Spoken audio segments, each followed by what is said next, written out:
Hello, fellow Mary Poppins fans. I'm so happy to see there seem to be a pretty fair amount of us because this trailer did better than I had anticipated. It certainly did better than the teaser trailer, although it is a better trailer. It tugged on the old nostalgia heartstrings, which is quite the trend these days, of course, and also it got a nice boost from Dick Van Dyke, who, as if fulfilling some sort of prophecy from the first film, now can play the same role without necessary prosthetics and still dance up a storm. So that's pretty awesome. He even trended himself for a little bit, deservedly so.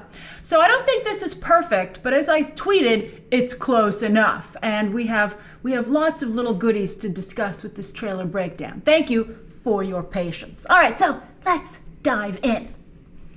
Such a fan. Now, again, we love seeing how they play with the Disney castle, right? This looks a little similar to the opening of Into the Woods, also by Rob Marshall, directed by Rob Marshall, also starring Emily Blunt. Pretty good film. I hope this one's better, because that's not the caliber that a Mary Poppins should be. But I do love seeing the London skyline. It looks just very, very breathtaking. You've got the London Bridge, Big Ben, and then the Disney Castle, right in the middle of, I guess, Hyde Park, right? So we're starting out on Cherry Tree Lane, which, you know, while pollution seems to have taken over London, as of course was the case, right? Just ask Wonder Woman. She thought it was kind of dirty too. Actually, Wonder Woman coming before this. Wonder Woman's already been to London because this takes place in 1935. And of course, so that's like right before, that's between the two world wars. And Wonder Woman, of course, takes place during the first. But here's Cherry Tree Lane. They still have that admiral living on the block.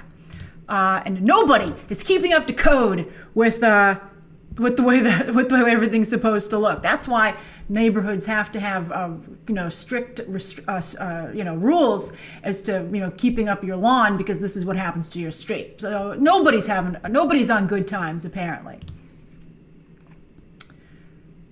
So Michael. Oh, now this is great. Ben Whishaw is so wonderfully cast. I just can't wait. He's also the voice of Paddington. He has quite the nice career going. I'm a big Ben Whishaw fan. And also, if you haven't seen a very British scandal, a very English scandal with Hugh Grant, it's a mature show, miniseries, so it's for older viewers. But I think it's very good. And the third or the final episode had a courtroom scene with Ben Whishaw, where he gave one of the most powerful speeches I've ever seen in a movie, and it was very new. It was a new perspective. It was great. I could not be a bigger Ben Whishaw fan. But anyway, they're cleaning up the attic at the Banks home, and this is a snow globe, which is from the first film. This is the one that Mary Poppins uses when she does, talks about Mr. Banks, how difficult his life is. It's very important to realize that these movies, that's why I told you should watch Saving Mr. Banks as well before seeing this film, in addition to the original Mary Poppins. Because these movies, Mary Poppins is actually, they're very much about the father. And Michael, of course, has become a father himself, and his wife has passed away. And so his sister Jane has moved back home to help him take care of his kids, and you're going to see things are not going well. But anyway, Mary Poppins was trying to help these children understand when they were little how hard a time their father was having. And she was singing to them, and she used this snow globe, which transported us to a really wonderful musical number, Feed the Birds. I actually don't like that song, but it was my father's favorite when I was growing up, and he loved this movie so much. I've said before, practically watched it on a loop for many years, so that song does mean something to me because of that. So as you can see, that snow globe has seen better times. Now, so is that kite, but that's kind of the point with the kite. I can't believe he wants to throw these things away. He really is in a bad place. These are like sacred childhood memories, as Jane realizes, right? She's like, no, don't throw that kite away.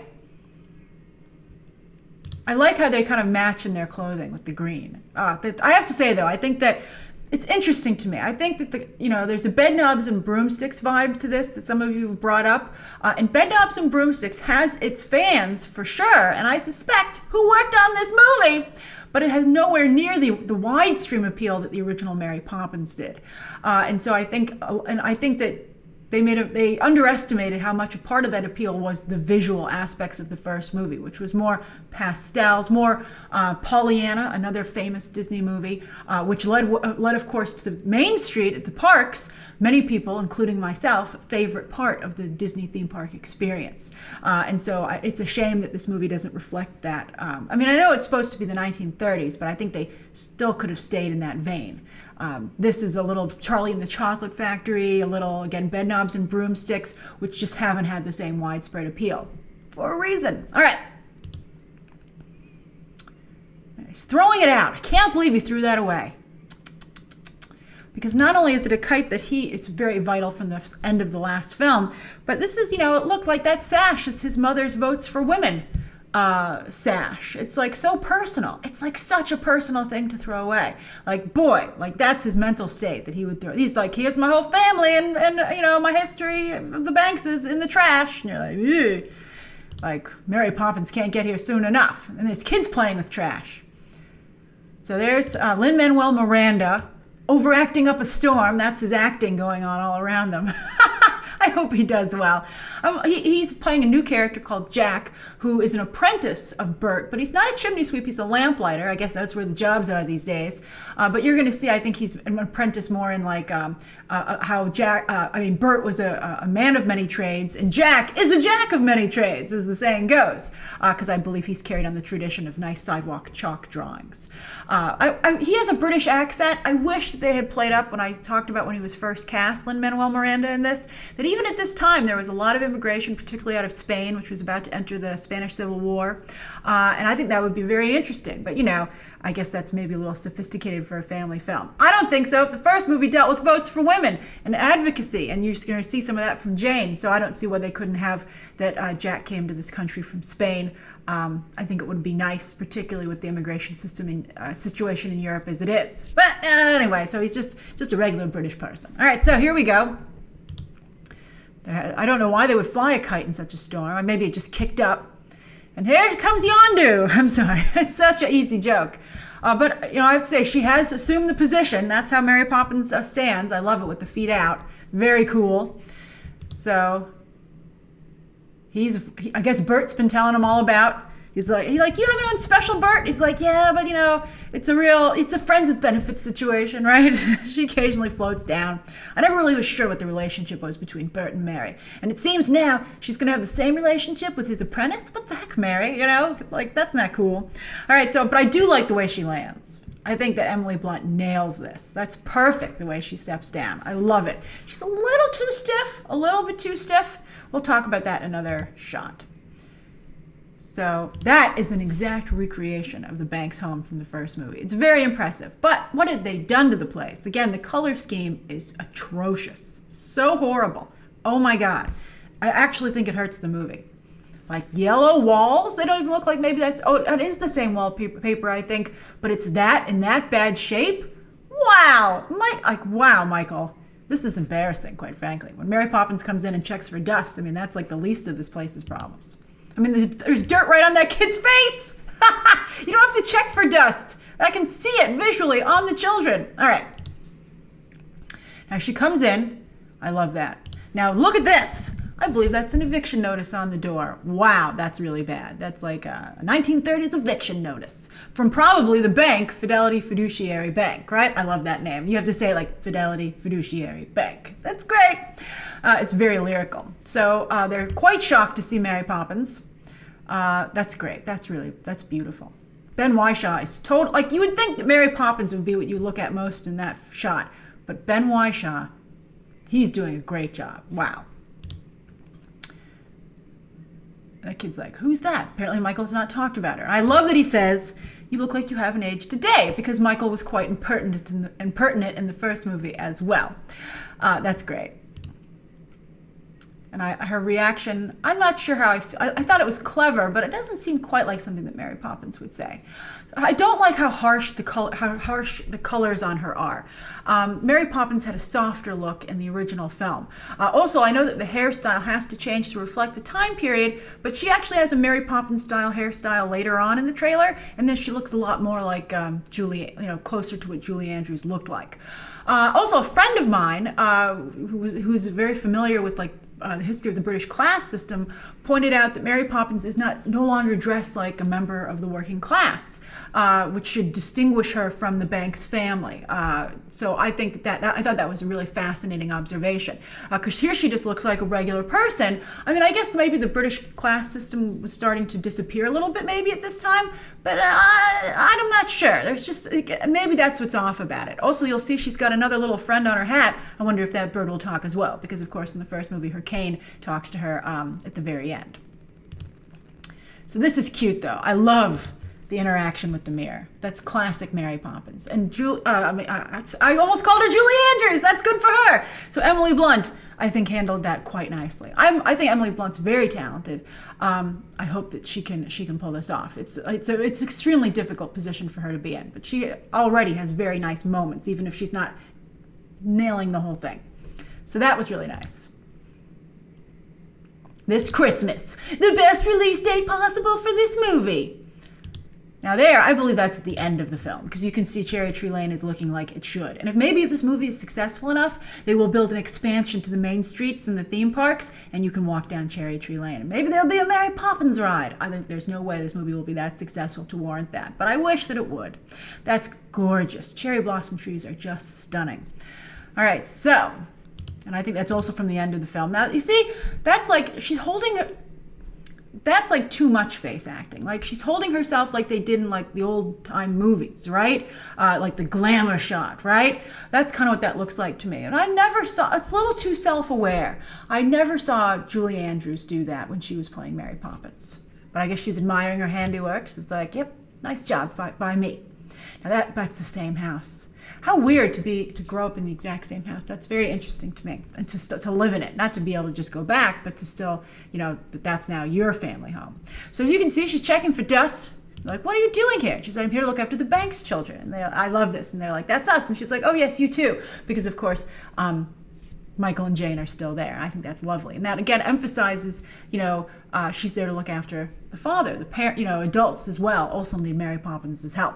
Although, my father, who watched this trailer, he had problems with it. He felt that it was not really what, he had many of the same problems that I do with it actually. But he thought one clever thing that he said was he doesn't understand why Michael seems so surprised at the adventures that Mary is taking his children on, because he went on those same adventures as a child. So he'd be like, oh yeah, Mary Poppins, I know how this is going to go down. Have fun, kids. But maybe he feels maybe he's going to blame Mary Poppins and say, you made me think life was going to be a wonderful fantasy, and then my wife died, and I can't pay for this house anymore, and I'm going to be on the street with my kids. That's not an adventure, Mary. And she's like, we can go to chalk painting. It's going to be great. Look how happy Jack is. No, but I mean, that would be interesting. Maybe if he blames Mary Poppins for what happened to him. I don't know. I don't think Mary Poppins would go along with that. But I like the way she said that. Now that's, of course, from the snow globe. That's where the Feed the Birds song goes down. Just really beautiful. So dank. And of course, that the Feed the Birds woman is, a homeless woman. So even, that the first movie really deals with the class system and people falling on hard times. It's really, it's really sophisticated stuff. That's why you should watch Saving Mr. Banks. So everybody's bummed. Life sucks. He's really bummed. He's like, we're going to lose the house. Oh, look at him. He's going to cry. You're breaking my heart, Ben Whishaw. Good job. All right. Now they're in the same bedroom and they miss their mother. Mary Poppins is like, now here she's singing, okay, and I think that the singing is pretty awful, and I think that the fact that Emily Blunt is a good singer. I thought she did a very nice job at Into the Woods, but I think that the music she's being given to sing is not good, and I think that is also indicated by the fact that they don't have any of the songs really showcased in the trailer, which is weird because it's a musical. I mean, we'll see how many actual numbers it has. I don't understand why they hired Mark Shaman to do the music. I mean, he doesn't have a particularly impressive resume, and there are other people that could have been used. Pasek and Paul, I think the greatest songwriting duo to come along in a while. Of course, Greatest Showman, and among other things, but I really loved their work on Greatest Showman. Thankfully, they're working on Aladdin, the live-action Aladdin, but I would have loved to have seen them do this.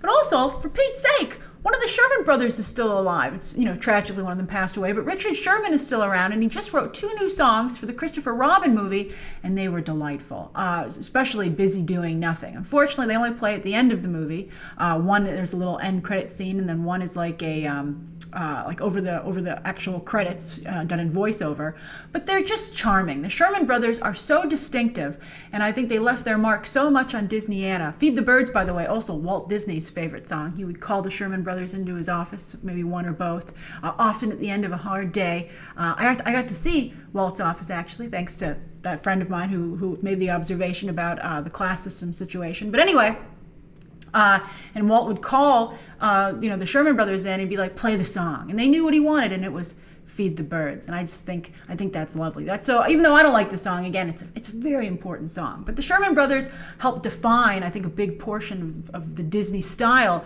musically. They did the Winnie the Pooh stuff again, many songs, many of the ride songs, Great Big Beautiful Tomorrow for Carousel of Progress from the World's Fair. Great stuff. So I don't understand why they didn't hire him to do the music. It's weird to me. Especially since what they got isn't that good. So she's saying something like, nothing goes away forever. And I'm like, are you talking about a lost toy or their mother? All right? And I'm like, I don't think you should make them the same. Now here he is saying, it's a good thing you came when you did, Mary Poppins. Now to be fair, Dick Van Dyke's accent was also absolutely absurd in the first film, but very charming. And maybe this will work out as well. I still think I'm not quite buying him in the performance. He seems a little too theatrical, not like a movie. But I'm hopeful. The house is so ugly. See, there are the pictures on the wall. I believe their mother maybe drew those. You're going to see some illustrations later on in the trailer.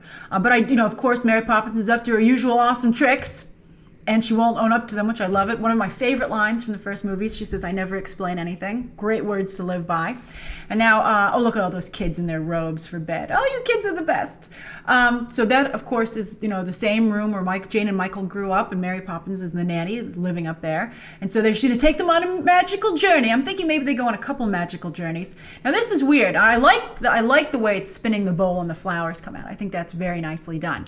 But for some reason, I don't know why this trailer gets all weirdly pixelated at this point. It's very odd. But then there they are! And I have mixed feelings about these fantasy sequences. Now, I do like having their clothes drawn on. I think that's very cute and clever. And I think that, she's got the Mary Poppins hairstyle there, and she looks great. That's what they should have stuck with. She's like, I just like my hair this way. I'm keeping it. So I don't like them on stage. But there's a penguin, right? Now, I don't like them on stage. It just seems very much, again, like it's like, Lin Manuel Miranda is already pulling it in the theatrical direction. I don't want to feel, and we've seen this a little bit going on with some of the ballet portions in Nutcracker and the Four Realms, and I don't like it there either. I don't want to feel like I'm going like a Fathom Events where I'm watching like a stage play from a movie theater, right? Either I'm at a movie or I'm at a play. It's an important distinction. So I'm not enjoying this look like they just filmed some like live performance. Rob Marshall. I don't know if you were the right guy for the job, Rob. So I do like them going underwater. See, this is what the Little Mermaid will likely look like. I hope Lin Manuel Miranda took notes. Then see, there's another stage-like performance there with books, an emphasis on books. I do not like that. All right. Now this, I'm sure, is the end of the movie, right? Because everyone was flying a kite at the end of the first movie. So this one, everyone get a balloon, right? Oh, look, everybody's having a magical time. There's Ben Whishaw. So he's there. Ben Whishaw. Michael is losing his temper. He's like, you're filling their heads with fantasy. That's very Little Mermaidy, by the way. If you just stick Zendaya in the middle of that, I think you have a hit on your hands. All right, so. Ooh, gold bullion. I love that he's so well adjusted in life. He doesn't try and take any of it. That's good for you, kid. I'm glad that you have your priorities straight. Now here they are back in the living room, which has been turned into a sort of study, and you can see that these are illustrations. It looks like in the same style as the ones that were hung up upstairs. So again, I'm guessing that maybe their mother was an artist, right? which is, I don't know what it is with Disney and dead parents, for Pete's sake. Why do you keep doing it? But I guess maybe it's like that she leaves behind her impression of the art of her art of her children, how she saw them, etc. So sad. Want to cry for Christmas? Pixar was busy this year, so Disney live action is going to step in. So I do like the way Emily Blunt's Mary Poppins is standing there. She looks great. Now, see, I don't know if I would want Angela Lansbury in here. I'm glad, good for Angela Lansbury that she's still working. Fantastic. Very talented. Also, if you want to see young Angela Lansbury, you want to get a kick out of that, go watch The Picture of Dorian Gray. She's playing like a saucy, minxy housekeeper. It's very interesting to see like how her career has evolved as an actress. She's always playing these sweet older ladies now, but that is not where she started her career. But here she is in the park with a chair playing quote-unquote the balloon lady, and this I think ties it too much to Bedknobs and Broomsticks. I'm like, we don't need Angela Lansbury in here. This is just a distraction. Although Michael seems to have gotten on board as he's wearing a pretty nice colorful suit. You can see the movie's brightened up. It looks more like Mary Poppins, quite frankly. Now this I love. I wish that all the fantasy sequences, get rid of that stupid stage and just do it this way. I love the 2D. I'm so happy to see 2D animation again. It's so wonderfully rendered. It looks charming. This is a world that I would want to jump into as well. I have no interest in going to that musical theater camp that they seem to be so infatuated with. I was like, what's this your idea, Lin Manuel Miranda? All right. Now see, there they are. Not loving that. Although they're really selling it. I appreciate their enthusiasm. And the costumes look cool, but it's not as magical. Let's see what we'll see how that musical number is. They're like, you don't want to hear this yet because maybe we're still working on it. She looks great there. She looks totally like Mary Poppins. I just love it. That to me, she looks, as you can see, it's a softer look. I think that they made a mistake with a lot of her design. So there he is. You can see there the drawings. Don't they look beautiful? The street chalk drawings. Bert taught him well. Those look fantastic. And every time I see him in a shot, it's like such a TV, in television shows, and they like introduce the characters, and they're always like, yeah, that's Lin Manuel Miranda in every shot of this trailer. Like there, he's like, oh yeah, and he has another one too. It's hilarious. It's like he's like doing aw shucks acting, right? All right. So there's, although to be fair, Ben Whyshaw's kind of doing it there too. So Emily Mortimer apparently is an activist, just like her mother was in the first movie. I think that's great that she grew up that way. I can't quite tell what she's fighting for this time, but I'm sure we'll hear about it, perhaps hear a musical number about it. Now see, Julie Walters is playing their housekeeper, so I guess things aren't that bad if they can still afford a housekeeper. And I believe, isn't she also the housekeeper in Paddington? And also she's in Mamma Mia. And then they have too many actors for Mamma Mia. One of you tweeted that this is like a little Mamma Mia-like, and I agree. It's like you guys can't be in every movie because then the movies, fail to seem distinct anymore. So you've got Julie Walters, Colin Firth, right? He's playing the new head of the Fidelity Fiduciary Bank, although I think he's well cast there. He's looking a little older than Dick Van Dyke, quite frankly. Okay. Meryl Streep, of course, also from Mamma Mia. That's horrible. I would cut this. I think that looks just so bad. It's garish, but not like in a good way. And I don't know why Mary Poppins needs a crazy cousin, right? It's like, I don't need to meet Mary Poppins' family.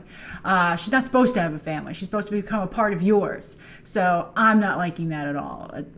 It's bad. It's really bad. I would cut it. I wish I had not seen that.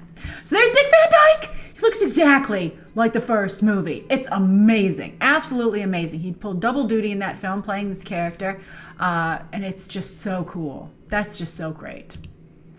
And so you can see he can still dance up a storm at 92. Good for him. Sometime earlier this year, I was turning the TV on an odd time of day, and he was doing like this infomercial about how to have for longevity. And I was like, I hope you're not taking advantage of people, Dick Van Dyke, for money. But he is a walking ad for longevity. This guy's doing amazing. So you can see. Now here's another musical number. I wonder if those lampposts can be lifted up, because that's a lot of lampposts for outside that botanical garden, right? I'd be like, I think maybe you guys put too many out there. But I hope this is a good musical number. It's going to be really hard to be able to match Step in Time. Like, I don't know if they can. We'll see. So they're trying. I don't know how he got on top of Big Ben. I wonder if Peter Pan will show up, right? Now right there, see? He's doing it again. He's like, Mary Poppins, you're crazy. It's almost like SNL sketch level. It's just crazy. Now that's cute. I think this is like an extension. I think we're going to enter this fantasy from the bathtub, right? Because there they are in a bathtub. I like that. I like these bicycles like dirt bikes, right? They're like, it takes place in the 1930s, but it's so modern, right? Hey, we're cool, we're hip. It's like, Mary Poppins doesn't need to do that.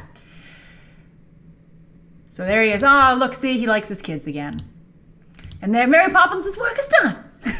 You've seen, there's the movie, like that's the short version. All right, now I like this. Although she does not look like Mary Poppins standing there. It's just, the hair is bad. I feel bad. I wish someone, I believe actually, I think she was telling a story about how she would FaceTime with her children and they were like, we don't like that hair, Mom. And I was like, seeing it, I'm like, I think your kids might have been right. Maybe she should have gone to Rob Marshall and be like, I got to tell you, every time I FaceTime my children, they do not like what you've done to my hair. So potentially this is a problem. I mean, it just doesn't, Emily Blunt looks a lot better than that. So it's weird to me that that's what they did to her. They were like, let's just mat it all down and make it like look kind of like a weird helmet. It's not good. But she, you know what? To her credit, she's not letting it stop her. She's like, this is how I look. Let's just keep going. Good for her. So she goes into the bathtub. I love that. And you know what? Also as an actress, she didn't flinch on that, right? They're like, you just dive into those bubbles. And she's like, let's do it, right? I mean, she didn't even like, I think those are real bubbles. Like, I don't even think she flinched right before she went under. I think they're real. That's impressive. Maybe they're not real, because this maybe is not true. Because, the control, the contortion to be able to get her feet up like that, I don't know. But she sold it. I like that. And they're like, Mary Poppins Returns. The story continues. Oh, that's a nice tagline. I like that. I hope it does continue. It isn't a redux, right? As I said before, this is my family's Christmas Day movie, already picked out, even though it comes out on the 19th, so therefore I'll be seeing it twice. I'm sure I would be seeing it twice anyway. But I think for a number of people, this will be their Christmas Day film. Do you have yours picked out already? And is it Mary Poppins? So thank you so much for going over this with me. Thank you for your patience and waiting for it. I'm very curious to hear your thoughts about the trailer down below. And of course, as always, you can check out some more videos right now.